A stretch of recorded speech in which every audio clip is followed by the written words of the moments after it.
It was busy on day one at the Lausitz Ring, even busier on day two and hotter as well. Track temperature 43.8 degrees Celsius. The leader of the championship, Marco Wittmann, also led qualifying for a while, but actually in the end it was going to be P8 for him. The best driver at Audi was the ex-champion Mike Rockenfeller, who achieved P4.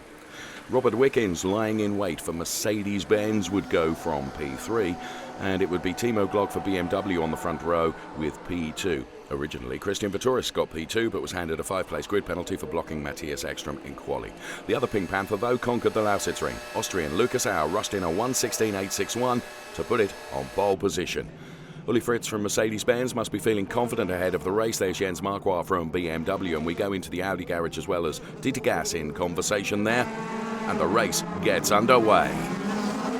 Lucas Auer, of course, previously had a pole position at Nürburgring and didn't get a brilliant start, but he does so here at the Lausitz Ring. Look at that, no mistaking. He puts that car into the race lead even before they go through turn one, followed by Robert Wickens and Timo Glock. And then it's Gary Paffett in the Mercedes-Benz. Now, Mike Rockenfeller receives a drive-through penalty after jumping the start. I'll give you a replay of that so that you can see that he does creep that car before the lights go out. So Miguel Molina then piles into Augusto Farfus, who crashes into the track wall and spins around, races over for Farfus. Molina gets a drive-through penalty afterwards as well. Team BMW clearly very, very upset about that incident, which has taken out Augusto Farfus. Let's get into the mandatory pit stops then, and this is Timo Glock. The driver of the BMW would lose one position to Gary Paffett, who came into box one lap later, but ended up being out in front of him. Well done to the pit stop of the leader, Lucas Auer, back on track after just 3.2 seconds. Marco Wittmann overtakes his brand mate Timo Glock in P8, but 3 cars have still not been into the pits yet. This is Jamie Green overtaking Gary Paffett to go into P3, and Matthias Ekstrom will overtake Gary Paffett as well. So the new order will be Lucas Auer, Robert Wickens, Jamie Green, Matthias Ekstrom and Gary Paffett. Daniel Juncker-Deyer and Maximilian Goertz are out of the race, and for safety reasons, of course, slow zone 3 is deployed afterwards. Cars really do look pedestrian through that slow zone.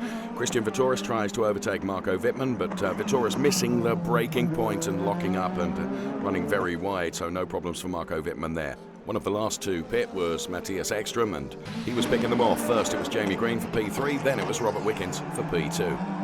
It was a truly faultless drive, though, and faultless engineering from Muka Motorsport that sent Lucas Auer to the checkered flag to celebrate his first win in DTM, and the team as happy as the driver. Classification then, Auer, Ekstrom, Wickens, then it was Green and Paffett, P4 and P5. But let's hear from the Austrian now, who celebrates his first win in the DTM, Lucas Auer. Everything went well. Huge congratulations to Mercedes and Muka. They just deserved it, we deserved it. It was awesome. I drove every lap like qualifying. At the top of the championship now, it's Robert Wickens, and we head off to the Norris Ring next, the street circuit there, which is one of Robert Wickens' favourite. But this man deserves all the plaudits. Lucas Auer, race winner, race 2 at the Lausitz Ring.